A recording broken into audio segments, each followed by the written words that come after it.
Hello, investors, and welcome to AI Crypto Insights, where we bring you AI-powered clarity on the market. Now, just a quick reminder, this is for educational reference only, not investment advice. Today, we are parsing some absolutely fascinating insights on geopolitics and digital assets from two key analysts, Arthur Hayes and Brent Johnson. Okay, let's just dive right in. We spend so much of our time talking about the tech, the protocols, the code, but what if the real forces moving the next crypto cycle have nothing to do with any blockchain and everything to do with what's happening in the halls of power and on the global stage? And that really brings us to our first major theme here: geopolitics, liquidity, and crypto. We're going to explore how the global chess game of power is now being played right through the digital asset market. So the core idea is this. For just a moment, forget about mass adoption or some new killer app. The next massive bull run might be fueled by something way more fundamental. We're talking election cycles, energy politics, and the never-ending global thirst for economic dominance. To really get our heads around this, we've got to start with a really powerful theory about Bitcoin's relationship with domestic policy. This one comes from Arthur Hayes, and it suggests that Bitcoin's rise isn't a goal. It's actually an unintended consequence of political survival. So according to Arthur Hayes, it all starts with a simple, kind of brutal political reality. The number one job of any politician is to get reelected. And that creates a pretty straightforward economic formula. You got to make sure the GDP numbers look good, but, and this is crucial, you have to keep the price of everyday things, especially gas prices, low enough so motors don't get angry. He describes this whole thing as a chain reaction, like a set of dominoes. The need to win an election leads to this hunt for cheap energy to keep inflation in check. Once that cheap energy is secured, well, the government feels like it has a green light to expand the money supply. And where does all that newly printed money go? It floods into hard assets, like Bitcoin. And the conclusion Hayes draws from this isn't just that prices will go up a little. No, he's predicting an absolutely explosive, a nuclear move for hard assets like Bitcoin that live outside that traditional fiat system. But hang on, that's really only one side of the coin.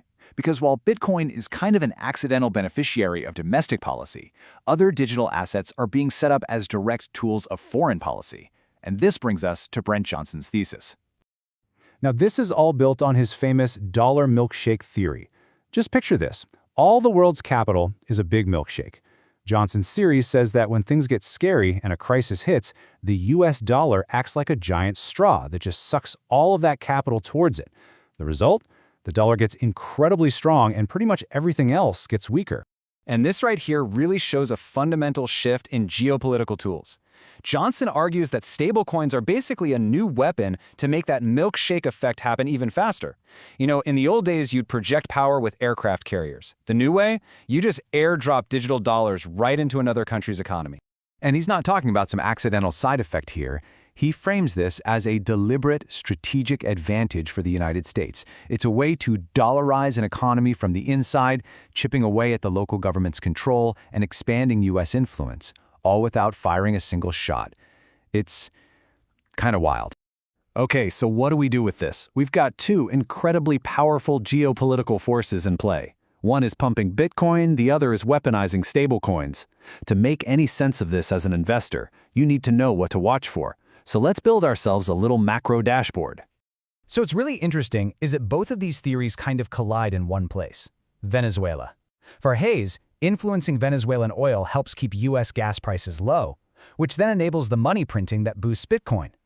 But for Johnson, airdropping stablecoins into Venezuela is a direct foreign policy attack to undermine the local government. So as you can see, we're talking about two very different things. One is a beneficiary of devaluing a currency, and the other is an instrument for dominating with a currency. All right, so how do you actually track this stuff in real time? Well, Hayes gives us a pretty clear set of macro indicators. You've got to watch the price of crude oil. That's the signal for political pressure on gas prices. And you have to keep an eye on treasury yields and bond market volatility. Those tell you just how much stress is building up in the plumbing of the financial system. So when you see these numbers start to creep up, that could be your signal. It could mean that policymakers are about to face a really tough choice. Do they tighten credit and risk crashing the economy, or do they just hit the print button again and let the liquidity flow? So let's put it all together. What is the final verdict here? When we synthesize these two really powerful ideas, a whole new picture of the crypto world starts to emerge.